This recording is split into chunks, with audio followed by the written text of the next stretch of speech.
In this video, I'm going to show you how to use UV resin to create customized crochet hooks.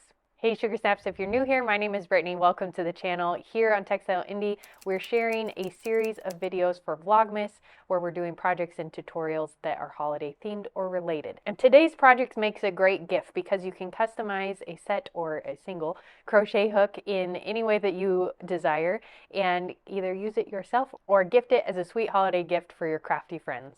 Before we dive into the tutorial, I wanted to talk about the UV resin that I'm using. I'm using a resin from Diction. It's a company that's working to create sustainable and environmentally friendly resin products that crafters can use at home. So it is intended to be a safe home project that you can do. And if you buy the Diction set, it comes with a UV light, which will cure your resin. And so the process can be an afternoon project. For this project, I'm going to be using crochet hook molds. They're silicone molds that are intended for resin projects. I'll put a link in the description below for all of the tools and materials in this project. As you'll see in the tutorial, getting the hook part of the crochet hook filled with resin is a bit tricky. So if you use the low viscosity resin, this will be a little bit easier because it flows quite a bit faster than the UV resin or the high viscosity UV resin.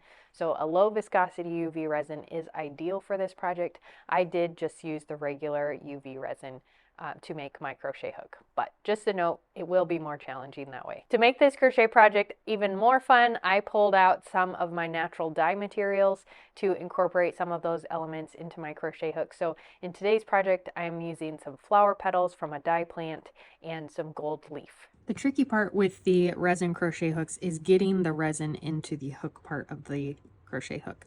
So what I've found works well is to use the UV resin from Diction and have it drip down into the hook. So just pour a little bit up a ways from where the hook is and allow it to drip into that section. So you can see I poured a little bit in and now I'm just letting it drip. That way the dripping removes the air bubbles. You do a little squeeze, it pops the air bubble out. Once I have the resin in the hook section, I go in and I do a really thin layer down the front of the hook just to give a layer between what will be the outside of the hook and what I am embedding. And I like to smear this around to pop any bubbles, like so. And then lay this on a flat surface and you can embed your pieces. If you want to embed stuff into your crochet hook, use your little tweezers to do that. I have some Sulfur Cosmos petals here that I want to include, as well as some of this gold leaf. Come in and start to tuck some of this in to the space. You want really small pieces because you don't want it to end up poking out of your crochet hook. And you probably will want paper towels to wipe off the tip of your tweezers every once in a while because they will get resin on them, which will then make it difficult to pick things up because they'll be sticky.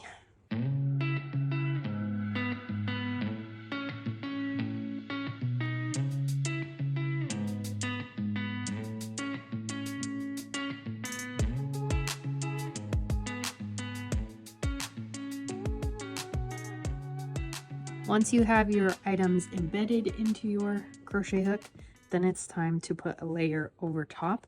I'm going to come in with the resin and squirt some in to cover up what I've just embedded. And you will cause air bubbles because you've embedded items. So I like to do a layer, allow it to sit. This gives the air bubbles time to rise. And then I'll come in and do another layer. Now with that layer in, I'll allow this to sit for about 5 minutes and then come back and see if I can get a little bit more in, get this to sit flat, make sure the air bubbles pop out, and then add more resin. This is sit for 5 minutes and now I'm ready to put on another layer of the resin. So I'm going to come in and squeeze a thin layer in on top of what I've already put in here. And now if you notice that there are air bubbles, you can come in and try popping them with your toothpick, or let this sit again for another few minutes to allow the bubbles to rise and then pop them. And now look at your piece from the side, because that will give you a sense of how much more resin you need.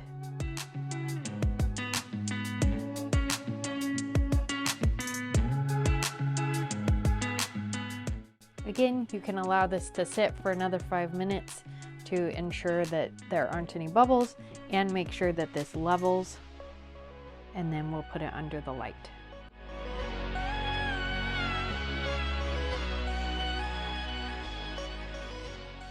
While we're waiting for the crochet hook to cure, I wanted to invite you to join our email update list. You can find that here in this QR code and in the link in the description below.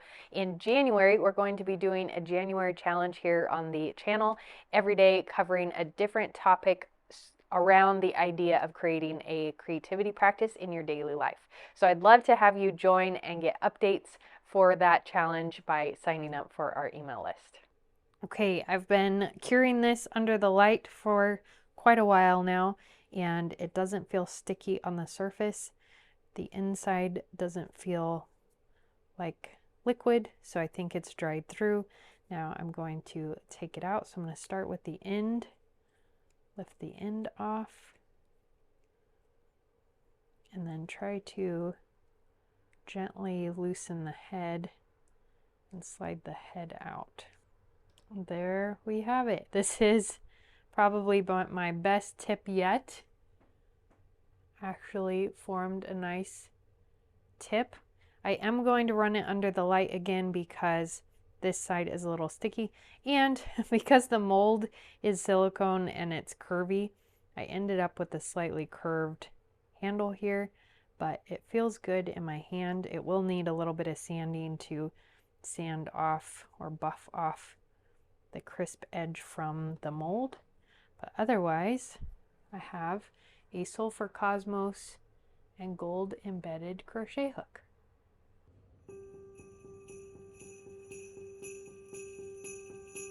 Check the description below for a resource list for all the materials and tools covered in this video, as well as to sign up for our email list. Until tomorrow, happy making, and we'll see you in the next one. Thanks so much for being here. Bye.